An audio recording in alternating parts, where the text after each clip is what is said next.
एक समय राजा जनक जी घूमने गए थे। राह में अष्टावक्र जी को आते हुए देखा। उन्होंने घोड़े से उतरकर ऋषि को साष्टांग प्रणाम किया, परंतु ऋषि के शरीर को देखकर राजा के चित्त में यह घृणा उत्पन्न हुई कि परमेश्वर ने इनका कैसा रूप रचा है। इनका शरीर तो बिल्कुल ही कुरूप है।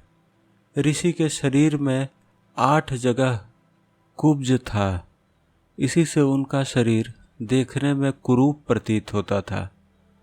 और जब वे चलते थे तब उनका शरीर 8 अंगों से वक्र यानी टेढ़ा हो जाता था। इस कारण उनके पिता ने उनका नाम अष्टावक्र रखा था। वे आत्मज्ञान में बड़े निपुण थे और योग विद्या में भी बड़े चतुर थे, एवं उन्होंने अपनी विद्या के बल से राजा के चित्त की घृणा को जान लिया और उन्होंने उस राजा को उत्तम अधिकारी जानकर कहा कि हे राजन, जैसे मंदिर के टेढ़ा होने से आकाश टेढ़ा नहीं हो जाता और मंदिर के गोल या लंबे होने से आकाश गोल या लंबा नहीं होता, क्योंकि आकाश का मंदिर के साथ कोई संबंध नहीं है। आकाश निरवयव है और मंदिर सअवयव है।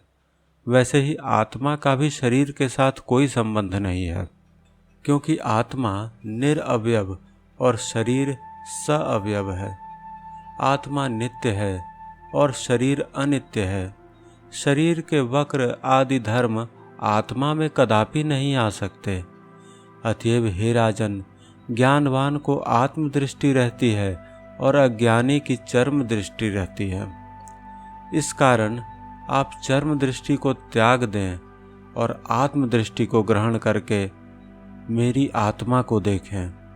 हे राजन, चर्म दृष्टि से अज्ञानी देखते हैं, ज्ञानवान नहीं देखते। ऋषि के अमृत रूपी वचनों को जब राजा ने सुना तो उनके मन में भी आत्मज्ञान प्राप्त करने की बड़ी इच्छा हुई। इसलिए राजा ने ऋषि से कहा कि हे भगवान, आप मेरे घर को पवित्र कीजिए और कुछ दिन वहाँ पर निवास करके मेरे मन के संदेहों को दूर कीजिए। हे राजन, मैं चाहता हूँ कि मेरे भीतर भी आत्मदृष्टि उत्पन्न हो, क्योंकि मैं चर्म दृष्टि से जो कुछ भी देखता हूँ वह सब अनित्य है, वह सब नष्ट हो जाता है।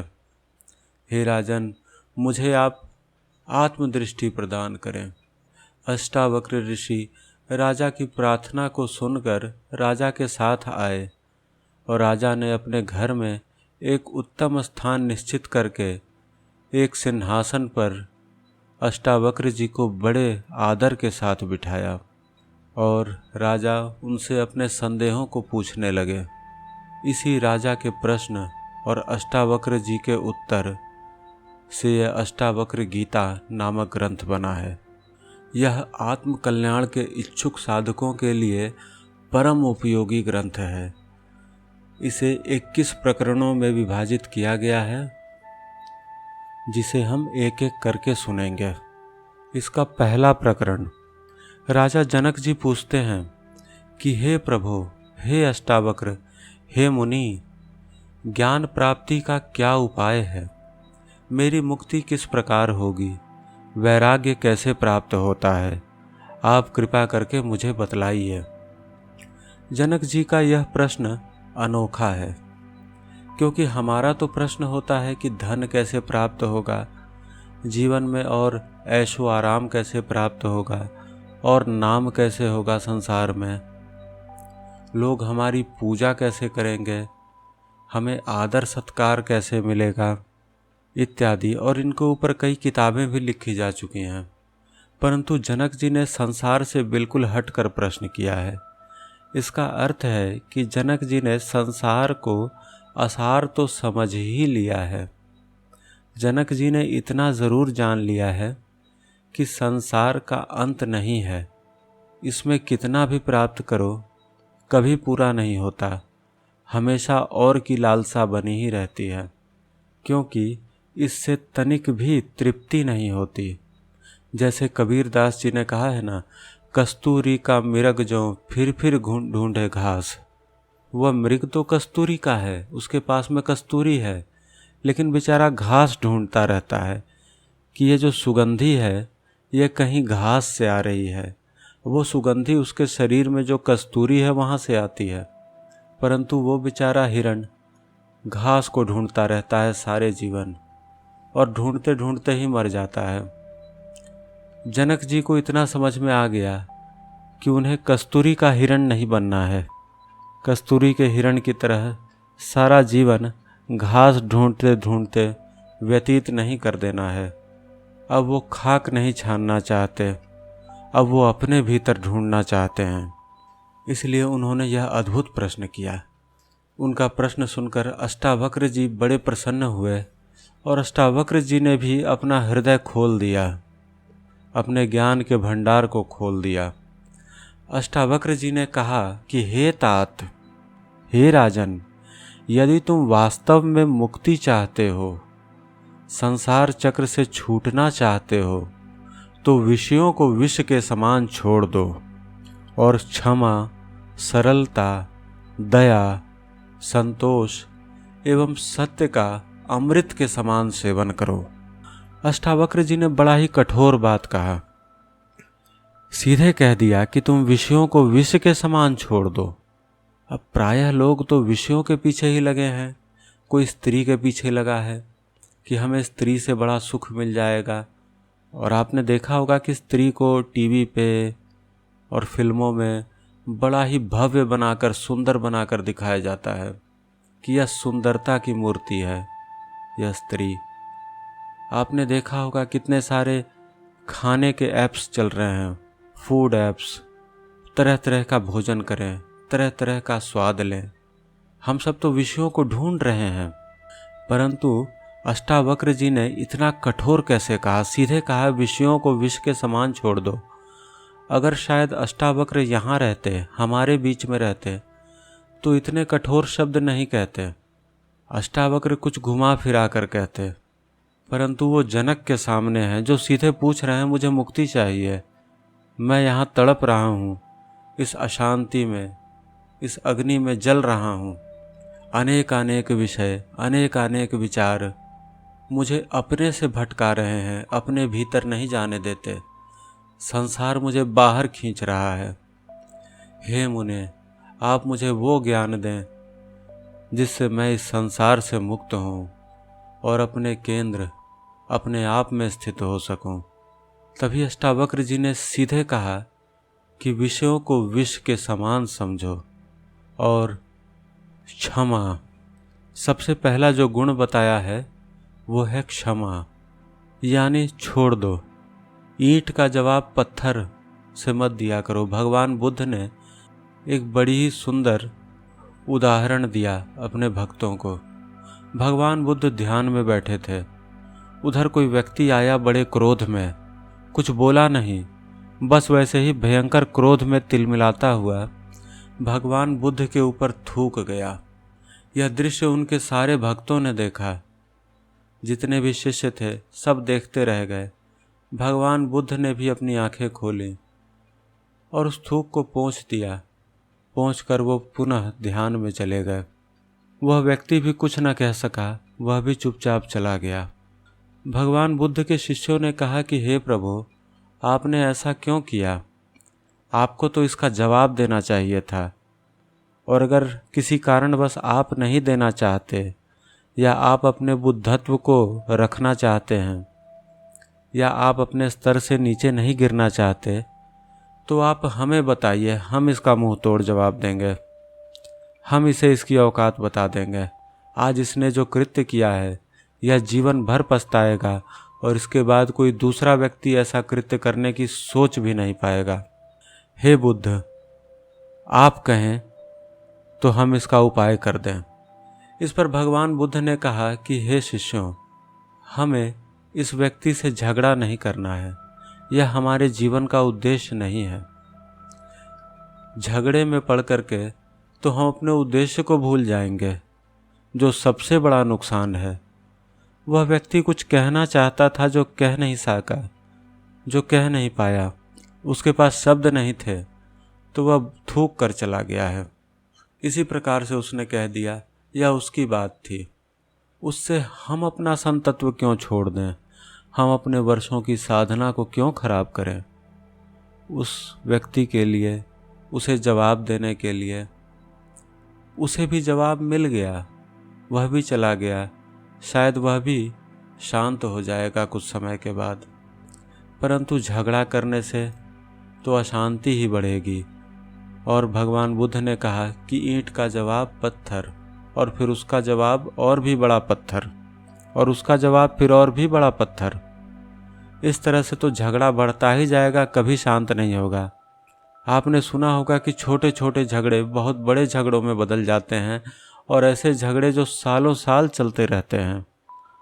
सैकड़ों सालों से झगड़े चल रहे हैं, देशों में झगड़े हो जाते हैं छोटी छोटी बातों पे, दो कबीलों में झगड़े हो जाते हैं, दो परिवारों में झगड़े हो जाते हैं, पड़ोसियों में झगड़े हो जाते हैं छोटी छोटी बातों पे, कि तुमने गाड़ी जरा मेरी तरफ क्यों पार्क कर दिया, कि तुम्हारे बच्चे ने यहाँ गंदगी क्यों डाल दिया, या कि तुमने मुझे ऐसे क्यों देखा, तुम मुझे देख क्यों रहे हो, क्या बात है। ऐसी छोटी छोटी बातों पे तो हम क्रोध कर लेते हैं।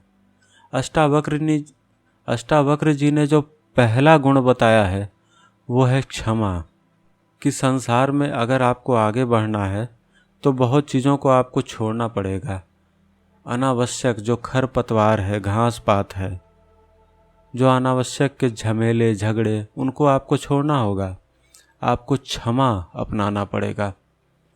दूसरा गुण कहते हैं सरलता, सरल होना, यानी कि ज़्यादा बातें न बनाना, ज़्यादा झूठ सच न बोलना, किसी को धोखा न देना, किसी को ठगना नहीं, अपना मतलब निकालने के लिए कई प्रकार के रूप न बनाना, कई प्रकार की बातें न बनाना। प्रत्युत सरलता, सरल स्वभाव, सीधा स्वभाव।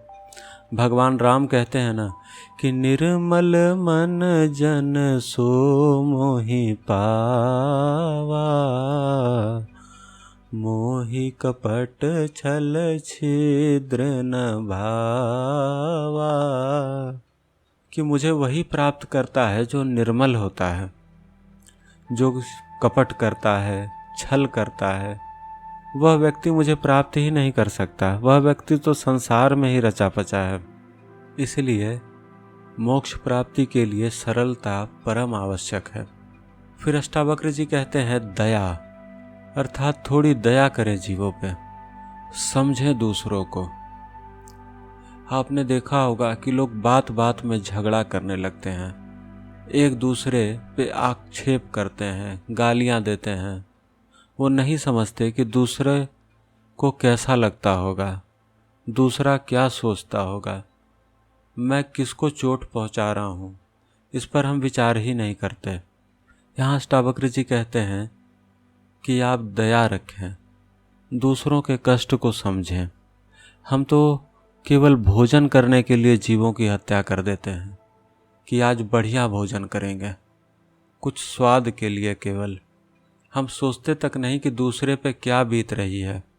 और जब तक हम यह नहीं सोचते कि दूसरे पे क्या बीत रही है, यह प्रकृति यह नहीं सोचती कि हमारे पे क्या बीत रही है, फिर हम रोते हैं, चिल्लाते हैं जब हमें कोई कष्ट मिलता है। आप जानते हैं, आपको जीवन में जो कष्ट मिलता है वो आपके ही कर्मों का फल होता है, पर आपको पता नहीं रहता कि आपने वो कर्म कब किए थे। आपको कुछ याद नहीं है, आपने सोचा ही नहीं था कि आप क्या कर रहे हैं। बाद में आप तड़पते हैं, घबराते हैं, रोते हैं, कई प्रकार से याचना करते हैं, फिर भगवान को याद करते हैं, कि डॉक्टर को याद करते हैं, कि परिजनों को याद करते हैं, या कभी कभी अपने कर्मों को भी याद करते हैं। तो पहले से ही दया धारण करें, दूसरों पे दया, और साथ साथ अपने ऊपर भी दया। लोग अपने ऊपर भी बहुत क्लेश करते हैं। अगर आप ध्यान दें तो लोग अपना भी ध्यान नहीं रखते, थोड़ा अपना भी ध्यान रखें। समय पर सोएं, समय पर उठें, पौष्टिक भोजन लें, ज़्यादा हानिकारक बाजारू भोजन न करें, अपना भी ध्यान रखें। लोग अपने ऊपर भी दया नहीं करते, नहीं सोचते कि इसका क्या परिणाम होगा। मैं जो खा रहा हूँ, जो पहन रहा हूँ, जो कर रहा हूँ, या जो दिनचर्या का पालन करता हूँ, उससे मुझे क्या हानि होगी, यह नहीं सोचता। व्यक्ति आलस करता है, जरूरी कामों को नहीं करता, फिर बाद में दिक्कत होती है। समय रहते जो काम न किया गया हो, बाद में केवल पछतावा देता है। तो थोड़ी दया रखें, समझें। एम्पैथी, दया का मतलब होता है दूसरे के कष्ट को समझना।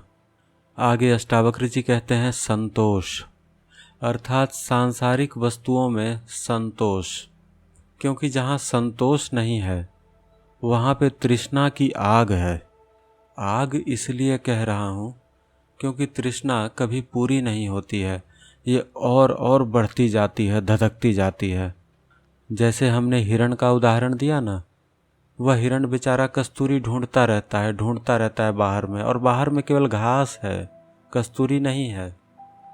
बाहर में हम जो भी ढूंढते हैं, जो भी जहाँ भी ढूंढते हैं, वह सब का सब घास है, वर्थलेस। जो वास्तविक कस्तूरी है, जहाँ से सुगंधी आती है, वो कहीं और है। हमें उसका कुछ पता ही नहीं है वो कहाँ है। बस बाहर ही बाहर ढूंढते रहते हैं, बेचैनों की तरह 24 घंटे लगे रहते हैं। मैंने देखा है लोग 3-3 बजे सोते हैं, 4-4 बजे सुबह में सोते हैं। रात भर क्या कर रहे थे? तो कुछ वीडियो देख रहे थे, कुछ फिल्म देख रहे थे, कहीं बात कर रहे थे। अरे कहाँ लगे हो? ध्यान दो, कहाँ लगे हो तुम? 24 घंटे कुछ ढूंढ रहे हो, शांति ढूंढते हो, आनंद ढूंढते हो, संतोष ढूंढते हो। यह संतोष बाहर नहीं है, तो संसार में संतोष करना आवश्यक है। मेरे पास जो है सो बहुत है, और आगे जो आवश्यक वस्तु होगी वो आ जाएगी। मैं संसार के कर्म, जो मेरे कर्म है वो मैं करता रहूँगा। यह भावना ही संतोष है। क्योंकि वस्तुएं हमारी इच्छा से नहीं आती, वस्तुएं हमारे कर्म से आती हैं। हमने जो कर्म किया है उसी के विधान से हमें जीवन में वस्तुएं मिलती हैं। वस्तुएं, परिस्थितियाँ, जो कुछ भी हमें अनुभव होता है वह सब हमारे कर्म का ही फल है। इसलिए संतोष रखना परम आवश्यक है। और आखिरी में अष्टावक्र जी कहते हैं कि सत्य। सत्य का अर्थ लोग समझते हैं कि सच बोलना। सत्य का अर्थ इतना ही नहीं है। सत्य का अर्थ गीता में भगवान ने कहा है कि ना सतो विद्यते भावो, ना भावो विद्यते सतः। अर्थात असत वस्तु जो है उसका कोई भाव नहीं है, कोई वैल्यू नहीं है जो असत है, और जो सत्य है उसका कहीं अभाव नहीं है, उसका कहीं नेग्लिजेंस नहीं है। It is omni present, the substance is omni present. Charles Haanel ने बहुत ही सुंदर किताब लिखी है द सब्सटेंस पे। वो इसी की व्याख्या है, इसी श्लोक की व्याख्या है। ना सतो विद्यते भावो और ना भावो विद्यते सतः। The substance is omni present. थोड़ी देर इस ओमनी प्रेजेंट में ध्यान करो।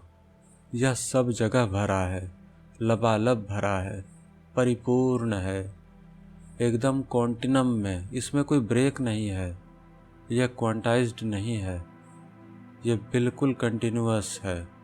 यह सच्चिदानंद, यह सत्य। इसमें थोड़ी देर तो ठहरो, थोड़ी देर रुको, तुम्हें एक अद्भुत अनुभव होगा, संसार से बिल्कुल अलग आत्मानंद।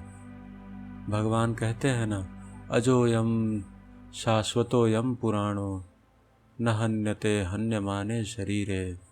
यह शाश्वत है, यह अज है, यह हर जगह उपस्थित है, वही आत्मा है।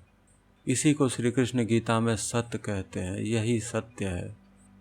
सत्य का अर्थ इतना छोटा नहीं है सत्य बोलना। हम मानते हैं ना सत्य का अर्थ भैया सत्य ही बोलो, कुछ भी हो जाए सत्य बोलो। वह तो मूर्खता है, हर जगह सत्य नहीं चलेगा। आप किसी बीमार को बता दें कि तुम बीमार हो तो वो बेचारा ऐसे ही घबरा जाएगा। आप किसी ठग के साथ सत्य का आचरण करें तो वह भी मूर्खता होगा। सठे साठ्यम समाचरित, सठ के साथ तो सठता ही दिखानी होगी, उसके साथ चतुराई ही दिखानी पड़ेगी। सत्य बोलना हर समय तो एक मूर्खता है कि आप सबके साथ सत्य बोलें। यहाँ अष्टावक्र जी ने भी जो कहा है तो पहले ये क्राइटेरिया रखा है कि हे तात यदि तुम मुक्ति चाहते हो, यदि, क्योंकि जनक जी का प्रश्न ही बिल्कुल खुला है कि हे प्रभु मुझे ज्ञान प्राप्ति का उपाय बताएं और मुझे मुक्ति किस प्रकार होगी और मुझे संसार से वैराग्य कैसे होगा। जनक जी का यह प्रश्न नहीं है कि मेरा राज्य और कैसे बढ़ जाएगा और धन और स्त्री और ऐश्वर्य और किताबों में मेरा नाम कैसे छप जाएगा। इस तरह का प्रश्न नहीं है जनक जी का। जनक जी संसार से अलग होने की बात कर रहे हैं कि मुझे वैराग्य कैसे प्राप्त होगा, संसार कैसे छूटेगा, यह जो कुत्ता मेरे ऊपर चिपक गया है यह कैसे छूटेगा। यह संसार कुत्ते के समान है जो मुझे काट रहा है, काटता रहता है, परेशान करता रहता है, यह चिपटा हुआ है मेरे में। यह संसार, यह कुत्ता कैसे छूटेगा, हे प्रभु इसका उपाय बताएं। तब अष्टावक्र जी ने यहाँ दिल खोल कर कहा है कि हे तात यदि तुम मुक्ति चाहते हो तो विषयों को विष के समान छोड़ दो और क्षमा, सरलता, दया, संतोष एवं सत्य का अमृत के समान सेवन करो। आगे कहते हैं अष्टावक्र कि न तुम पृथ्वी हो, न जल हो, न अग्नि हो, न वायु हो और न आकाश ही हो। मुक्ति के लिए तुम अपने आप को इन सब का चित्त स्वरूप साक्षी समझो। अब देखें, हमारा जो शरीर है वो 5 तत्वों से मिलकर बना है। ये 5 तत्व सांसारिक तत्व हैं। पृथ्वी यानी ठोस तत्व, जल यानी लिक्विड, अग्नि यानी एनर्जी, वायु यानी गैसियस तत्व जो हमारे शरीर में है, और आकाश यानी वैक्यूम। ये 5 प्रकार का जो सब्सटेंस है इनके सम्मिश्रण से हमारा शरीर बना है। तो हम क्या हैं? हम क्या ये ठोस शरीर हैं या इनमें बहने वाला जो तरल पदार्थ है, रक्त आदि, वो हैं, या इस शरीर में जो एनर्जी है, जो हमारा शरीर जो गर्म रहता है, जो प्राण शक्ति है, जो कर्म शक्ति है शरीर का, वो है हम, या इस शरीर में जो वायु तत्व है, जो हमारा हृदय और जो वायु का जो तंत्र है, क्या यह है शरीर? या फिर इन सब से अलग जो वैक्यूम है, जो खाली हिस्सा है जहाँ कुछ भी नहीं है। आपको पता है ना कि एटम का प्रायः हिस्सा जो है वो खाली होता है, वॉइड होता है। क्या हम वो वॉइड हैं? तो नहीं, वह भी नहीं। यह सब हम नहीं हैं। मुक्ति के लिए तुम अपने आप को इन सब का साक्षी समझो। तुम ऑब्जर्वर हो, दृष्टा हो, तुम देखने वाले हो। फिजिक्स का यह नियम है कि दृष्टा जो है, ऑब्जर्वर, वो मूव नहीं करता, वो फिक्स्ड होता है, तभी तो वो ऑब्जर्वर है। अब हम देखते हैं कि ऑब्जर्वर भी कहीं कहीं चलता है। इनर्शियल और नॉन इनर्शियल फ्रेम्स होते हैं। तो ये इनर्शियल और नॉन इनर्शियल फ्रेम्स को भी तो कोई देखने वाला है, तभी तो हम बता सकते हैं कि वो फ्रेम इनर्शियल है, वो नॉन इनर्शियल है। यानी कि जो अल्टीमेट रेफरेंस है वो फिक्स्ड है, वो नहीं चलता। लोग कहते थे ना कि धरती फिक्स्ड है, सूर्य घूम रहा है। देखो सूर्य घूमता हुआ दिखाई देता है ना, तो सूर्य घूमता है। अब जरा धरती से अलग होकर देखें, धरती से अलग हो गए, सूर्य से भी अलग हो गए, अब हम दोनों को देख रहे हैं तो पता चला कि सूर्य तो स्थिर है और धरती घूम रही है। अब जरा सूर्य से भी अलग होते हैं, गैलेक्सी लेवल पे जाते हैं, तो पता चलता है कि यह गैलेक्सी भी घूम रही है। गैलेक्सी तभी घूम रही है जब हमारा रेफरेंस कोई फिक्स पॉइंट हो, तभी पता चलेगा कि गैलेक्सी घूम रही है। लेकिन अगर हमारा रेफरेंस ही चल रहा है तो हम कैसे बताएंगे कि गैलेक्सी भी घूम रही है? तो चलो भाई, और क्या हम कर सकते हैं, गैलेक्सी से भी ऊपर चलें। क्लस्टर ऑफ गैलेक्सीज हैं, उनमें भी आपस में फोर्सेस होते हैं, आपस में एक सिस्टम बन जाता है, वो भी घूम रहे हैं। तो कुछ पता नहीं कि इसका अंत कहाँ होगा, पर फिर भी जहाँ भी होगा, जो इन सबको देखने वाला है वह तो फिक्स्ड ही है। इसीलिए ये कहते हैं कि तुम साक्षी हो, अर्थात यह जो शरीर है यह रोज बदलता है। रोज आप देखते होंगे ना कि बाल बढ़ जाते हैं या शरीर पुराना होता है, कुछ ना कुछ बदलाव होता है शरीर में, रोज बदलता है शरीर। कई सारे सेल्स मरते हैं, अगर और गहराई में देखें तो शरीर के लाखों लाखों सेल्स रोज मरते हैं।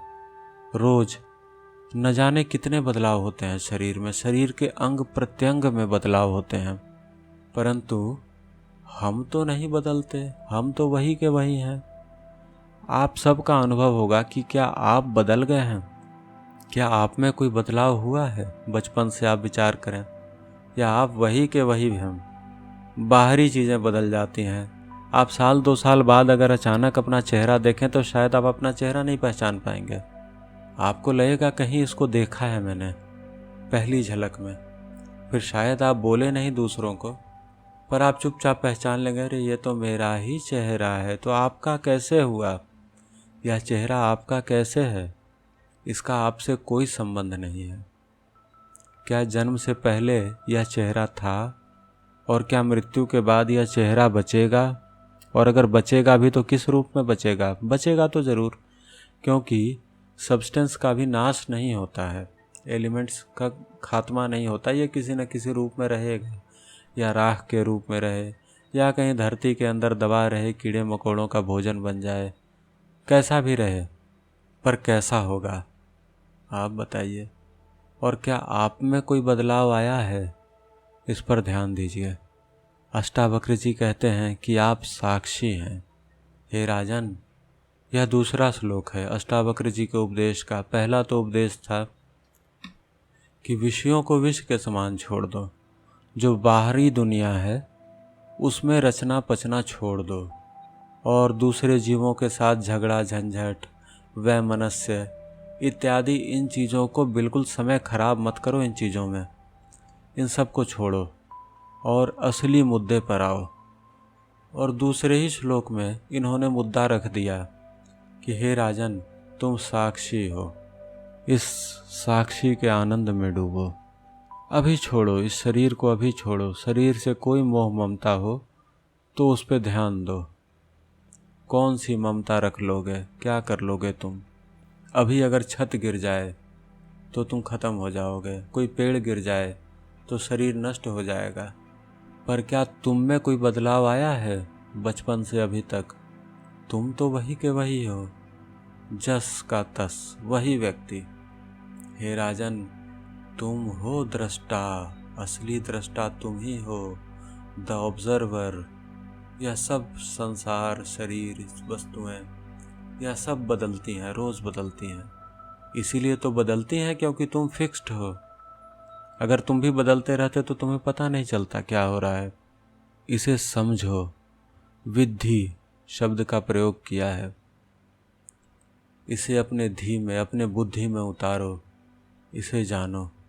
अष्टावक्र जी कहते हैं, यदि तुम देह को अलग करके अपने चित्त स्वरूप में शांत होकर स्थित हो जाओ तो अभी तत्काल तुम सुखी, शांत एवं बंधन मुक्त हो जाओगे।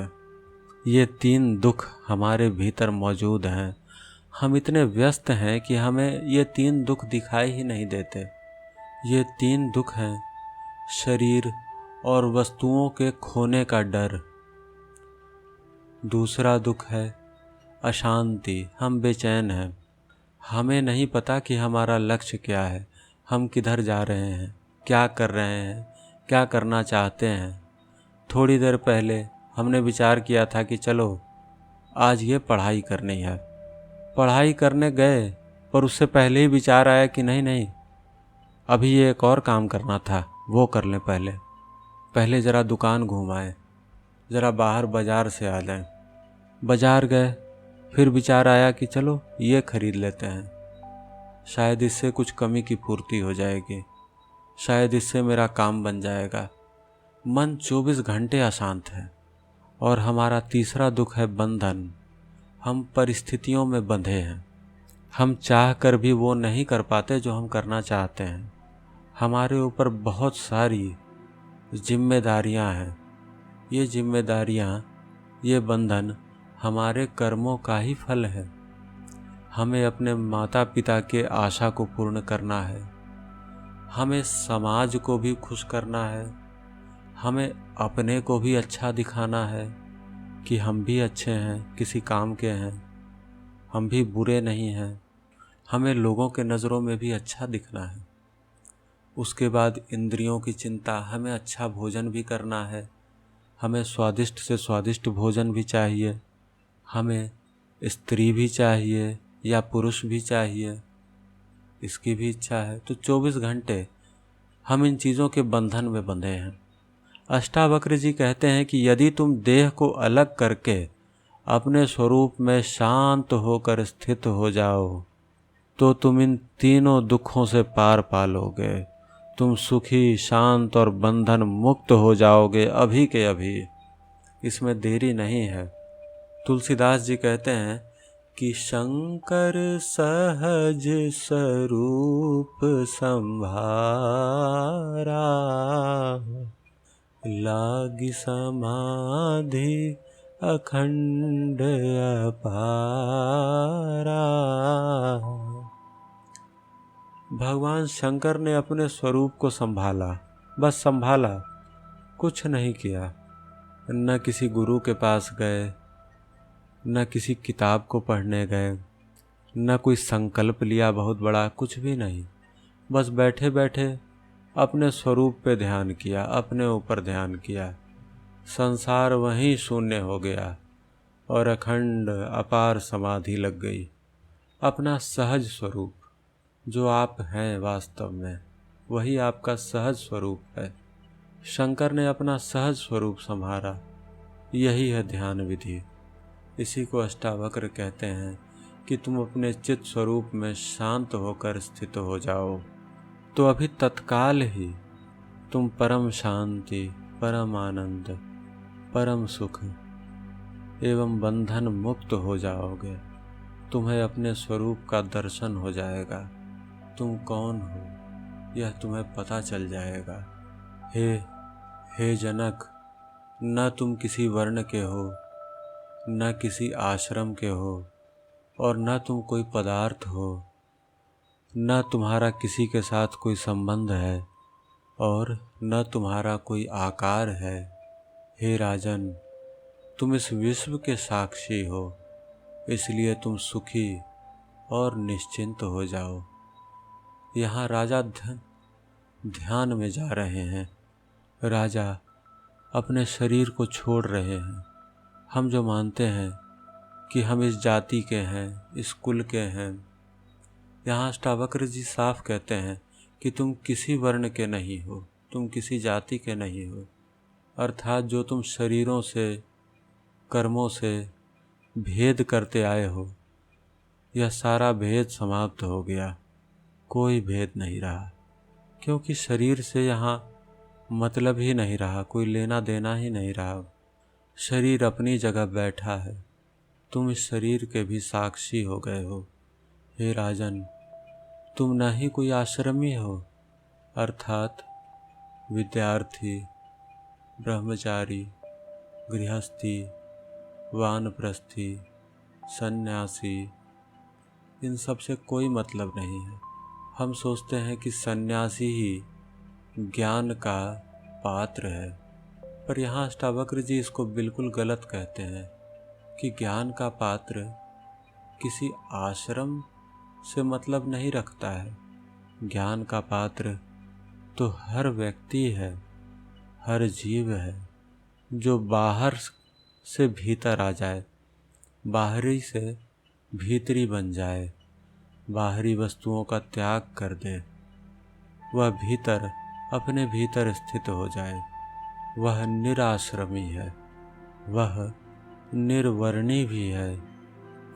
हे राजन, तुम दृश्य भी नहीं हो, अर्थात जो शरीर दिखाई देता है पुतला, वह तुम नहीं हो, तुम इससे भिन्न हो। तुम ही हो, यह शरीर तुम नहीं हो। न इस शरीर के धर्म तुम्हारे हैं। यह शरीर रोज मरता और रोज जीता है। इसका एक अंश रोज मरता है और पुनः पुनः जीवित होता है। इस तरह से यह शरीर बनता बिगड़ता रहता है, पर तुम इससे अलग हो। तुम परम शांत, परम आनंदमय, जैसे समुद्र होता है ना, ऊपर में तो उसमें लहरें दिखाई देती हैं, उसमें रूप रंग दिखाई देता है, जैसे एक व्यक्ति में रूप रंग दिखाई देता है, परंतु वह जो व्यक्ति होता है वह उस समुद्र की गहराई की तरह होता है, शांत, एक रस। हे राजन, तुम असंग हो। सब का सब, देह, परिवार, यह सब अलग है तुमसे। तुम मिथ्या सबके साथ अपना संबंध मानते आए हो। भगवान राम कहते हैं ना रामचरितमानस में, जननी जनक बंधु सुत दारा, तनु धनु भवन सुहृद परिवारा, सबके ममता ताग बटोरी, मम पद मनहि बांधि बरी डोरी। यह जितने भी संबंध हैं, जननी, जनक, बंधु, सुत, दारा, जो हमारे प्रियतम संबंध हैं, जैसे माता पिता तक, इसका अर्थ यह नहीं है कि सबका आप निरादर करने लगे, लोगों को ठेस पहुंचाने लगे। नहीं, सबका सम्मान करें, सबको सम्मान दें। अमानि नः मान देयः, स्वयं तो अमानी हो, स्वयं मान की इच्छा न करे और दूसरों को मान दे, दूसरों को सम्मान दे, उनका ध्यान रखें, उन पे दया करें, पर अपना संबंध न माने कि मेरा संबंध कैसे है, मेरे साथ कोई जुड़ा कैसे है। मैं शरीरों से संबंध मानता हूँ, मेरा स्वयं का शरीर ही मेरा नहीं है।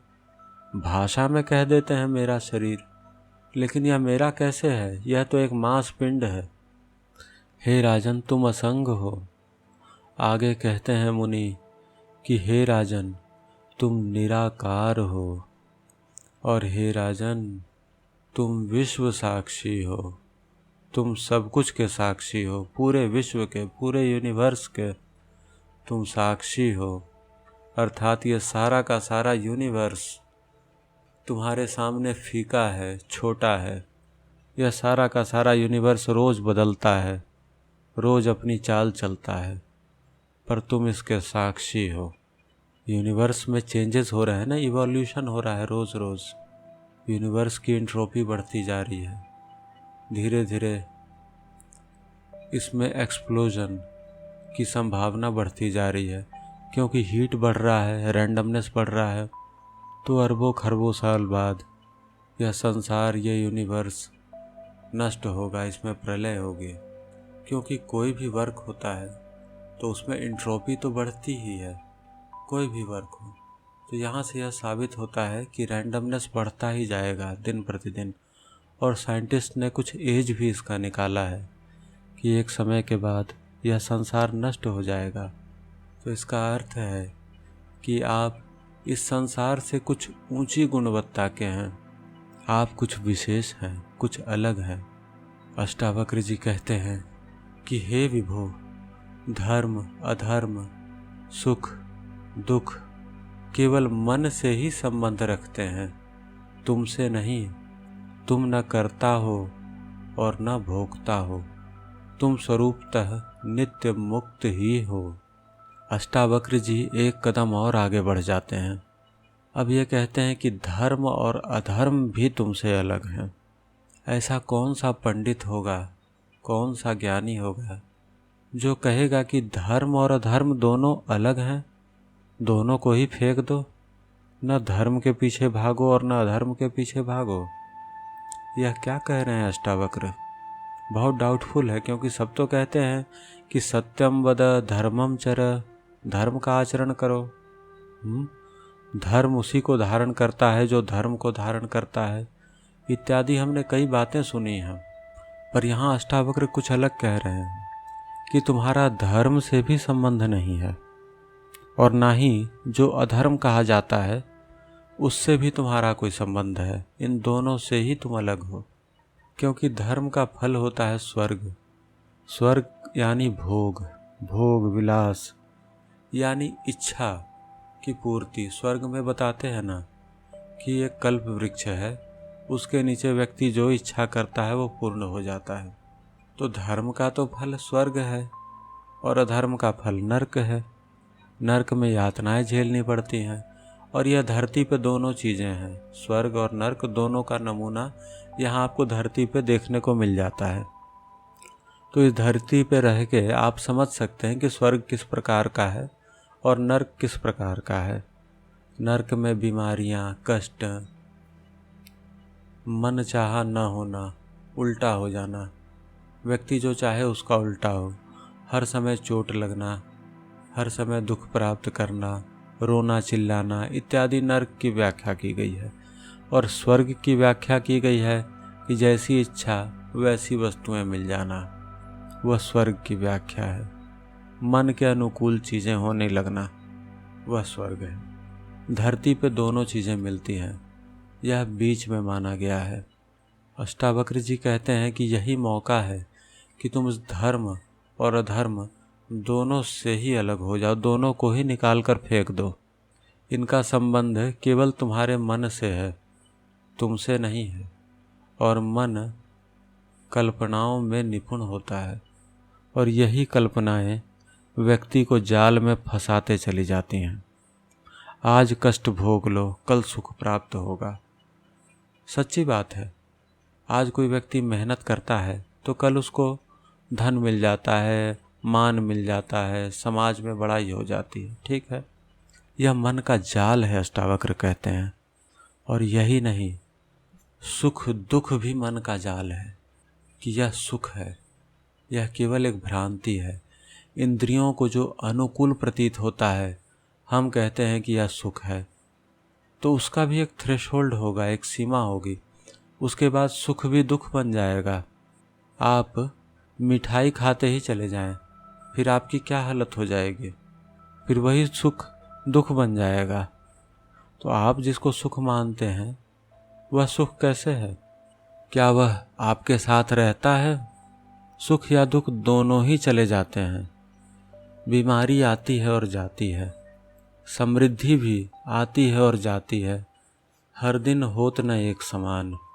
ये सुख और दुख भी आते और जाते रहते हैं, यह स्थिर नहीं है। केवल मन से ही संबंधित है, जो हम एक के तरफ भागते हैं और दूसरे से भागते हैं। यह केवल मन का ही जाल है। जीवन में ये चीज़ें अपने आप आती हैं और अपने आप जाती हैं। हे राजन, इसका तुमसे कोई संबंध नहीं। आगे अष्टावक्र और भी बहुत गहरी बात कहते हैं कि हे राजन, तुम करता भी नहीं हो। और इससे एक बात और गहरी है कि तुम भोगता भी नहीं हो। हे राजन, तुम स्वरूपतः नित्य मुक्त ही हो। तुम करता नहीं हो, अर्थात करने वाला नहीं हो। इसको समझने के लिए बहुत विशेष ध्यान देना होगा। भगवान श्री कृष्ण ने गीता में इसको बहुत अच्छे से समझाया है गहराई में कि गुणा गुणेषु वर्तन्त इति मत्वा न सज्जते। संसार में एक गुण दूसरे गुण के साथ बरत रहा है। One characteristic of nature is interacting with another characteristic of nature. जैसे मिठाई का काम है स्वाद देना और जीभ का काम है स्वाद लेना। कान का काम है साउंड को सुनना, साउंड को रिसीव करना और ब्रेन तक पहुंचा देना। और ब्रेन का काम है उसको इंटरप्रेट करना। जो हमारे वोकल कॉर्ड्स हैं उनका काम है आवाज़ निकालना, बोलना। अब ये आवाज़ निकलता है, बोला जाता है माइंड के डायरेक्शन से। माइंड डायरेक्शन देता है किसी कमी को पूरा करने के लिए, किसी काम को करने के लिए। हम कोई भी काम करते हैं तो वहाँ एक पोटेंशियल का गैप है, उस गैप को पूरा करने के लिए हम वो काम करते हैं। जैसे आपको भूख लगती है तो आप खाने के लिए जाते हैं, या आपके मन में कुछ खाने की इच्छा होती है, आपको लगता है कि शायद ये गैप पूरी हो जाएगी, शायद आपकी इच्छा आज पूर्ण हो जाएगी, आपको आनंद आ जाएगा अगर आप ये चीज़ खा लें। तो वहाँ पहले एक गैप डेवलप होता है। उस गैप को पूरा करने के लिए, किसी कार्य को करने के लिए हम फिर बाध्य होते हैं, शरीर हमारा बाध्य हो जाता है कि हम उस कार्य को करें। भगवान कहते हैं कि संसार में प्रकृति है क्रियमाणानि, इस प्रकृति में कार्य क्रियमाण हैं, हो रहे हैं, किए नहीं जा रहे। ये सारे कार्य प्रकृति में हो रहे हैं। तो कैसे हो रहे हैं? तो एक गुण दूसरे गुण के साथ बरत रहा है। बस जैसे चुंबक का काम है आकर्षित करना और लोहे का काम है आकर्षित हो जाना, या वाइस वर्सा, लोहे का काम है आकर्षित करना चुंबक को और चुंबक अपने आप लोहे के पास आकर्षित होता है। इस तरह से संसार का एक गुण, एक कैरेक्टरिस्टिक दूसरे के साथ इंटरेक्ट करता है। ये सपोज करें हम उंगली से इस दीवार को दबाते हैं, धकेलते हैं, तो अब दीवार रेसिस्ट करता है, दीवार वापस उंगली को दबाता है और उंगली वापस दीवार को दबाता है, और जो उंगली दब रही है उसमें जो न्यूरॉन्स हैं वो उसको फील कर सकते हैं कि हाँ कोई दबाया जा रहा है। तो इस तरह से एक गुण केवल दूसरे गुणों के साथ इंटरैक्ट करते हैं इस संसार में। भगवान गीता में कहते हैं इति मत्वा न सज्जते, ऐसा समझ करके व्यक्ति इस संसार से संलिप्त नहीं होता, न सज्जते। ये बहुत गहरी चीज़ है।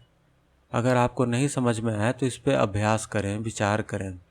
गहरे विचार से इसे समझा जा सकता है। भगवान श्री कृष्ण ने बहुत छोटे शब्दों में बता दिया, गुणा गुणेषु वर्तन्त। अब हम जैसे मंद बुद्धि कैसे समझेंगे? हमें तो वर्षों लग जाते हैं समझने में। विचार करते करते चीज़ें समझ में आती जाती हैं, धीरे धीरे धीरे धीरे धीरे धीरे।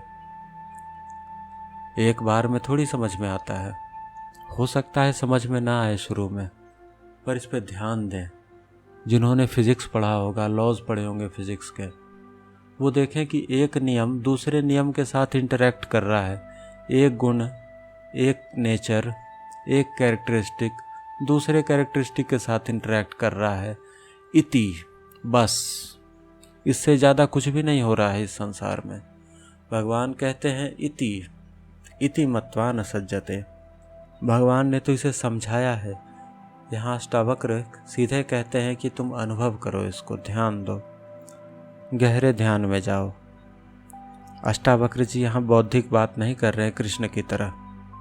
अष्टावक्र यहाँ अनुभव करने को कह रहे हैं, और यह अनुभव सिद्ध है कि तुम करता नहीं हो और तुम भोगता भी नहीं हो। भगवान श्री कृष्ण कहते हैं कि न मैं कर्म फले स्पृहा, तुम भोगता भी नहीं हो, तुम इन सब से अलग हो। हमारे जीभ को कोई स्वाद आता है तो हमें लगता है कि यह हमने चख लिया है। नहीं, यह स्वाद शायद जीभ के अनुकूल था, इसने कष्ट नहीं दिया जीभ को, इसलिए जीभ ने बताया कि यह ठीक है। तो हमने भी यही समझ लिया कि यह ठीक है। हमने जीभ के साथ अपना संबंध जोड़ लिया। यह भूल है, हम अलग हैं। जीभ बहुत दूर है, बहुत ही दूर। जीभ मृत्य है, मरा हुआ है। ऐसा समझकर तुम स्वरूपतः नित्य मुक्त ही हो। आज हमने अष्टावक्र गीता के यह 6 श्लोक पढ़े। आगे हम इसे और भी पढ़ेंगे, इस पे और भी विचार करेंगे। धन्यवाद।